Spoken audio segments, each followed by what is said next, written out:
በሞስኮ የተካሄደው መጠኑ የቀነሰ የድል ቀን ሰልፍ በስሪላንካ ከፍተኛ የሃይማኖት መሪ በህፃናት መድፈር ወንጀል መያዛቸው ተሰማ።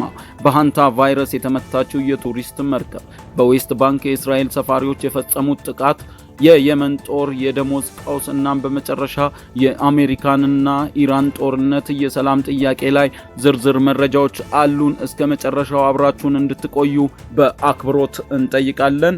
መከለሻ ሚዲያችንን ሰብስክራይብ እያደረጋችሁ ቤተሰቡ ነው። ወደ ዝርዝሩ ስናልፍ በሩሲያ ሞስኮ የሚገኘው የቀዩ አደባባይ ሬድ ስኩዌር የናዚ ጀርመንን ድል ለማሰብ የሚደረገውን የድል ቀን ሰልፍ በዝቅተኛ ሁኔታ አክብሯል።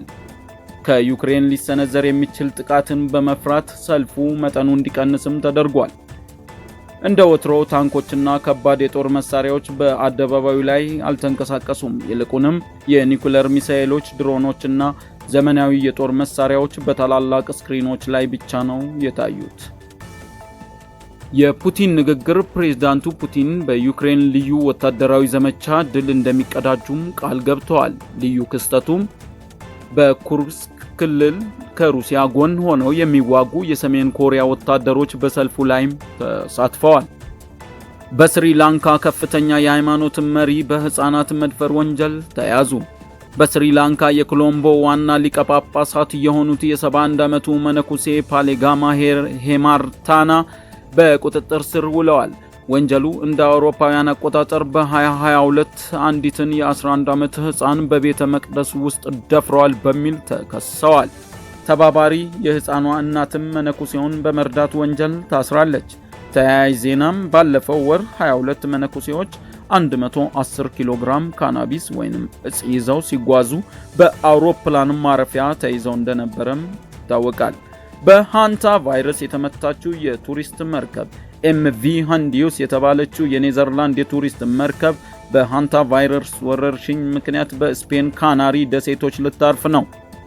ሁኔታው በመርከቧ ላይ 140 መንገደኞችና ሰራተኞች ያሉ ሲሆን በቫይረሱ ምክንያት 3 ሰዎች ሞተዋል።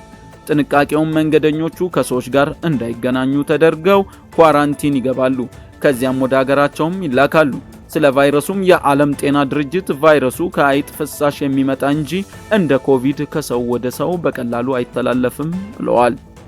በዌስት ባንክ የእስራኤል ሰፋሪዎች የፈጸሙት ጥቃት። በተያዘው የዌስት ባንክ ግዛት የእስራኤል ሰፋሪዎች በፊልስጤማውያን ላይ ጥቃት ፈጽመዋል። ጉዳቱም ቤቶችና መኪኖች ተቃጥለዋል። አንድ ፊልስጤማዊ አባትና ልጅ በስለት ተወግተው ቆስለዋል። ሌሎቹ ድርጊቶችም የእስራኤል ወታደሮች አንድ በቅርቡ የተቀበረ አስክሬን ከእስራኤል ሰፈር አቅራቢያ ነው በሚል እንዲወጣም አስገድደዋል። የየመን ወታደር የደሞዝ ቀውስ። በየመን የመንግስት ወታደሮች ከፍተኛ የኢኮኖሚ ችግር ውስጥ ይገኛሉ። የአንድ ወታደር ወርሃዊ ደሞዝ ከ38 እስከ 116 ዶላር ብቻ ነው። ይህም ደሞዝ በወቅቱ አይከፈልም። ተጽዕኖም ወታደሮቹ ለቤተሰቦቻቸው ምግብም ለመግዛት ብድር ፍለጋ ላይ ናቸው። ይህም የወታደሩን የዲሲፕሊን ጥንካሬ እየቀነሰም ይገኛል። በመጨረሻም የአሜሪካንና ኢራን ጦርነት የሰላም ጥያቄ። በአሜሪካና በኢራን መካከል ባለው ጦርነት ዙሪያ አዳዲስ መረጃዎችም ወጥተዋል።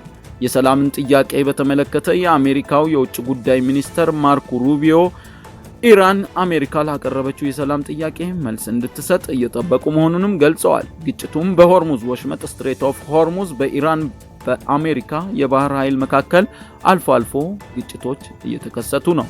የጋዛ ሁኔታ። በእስራኤል ጥቃት በጋዛ ሟቾች ቁጥር 72736 መድረሱም ተገልጿል።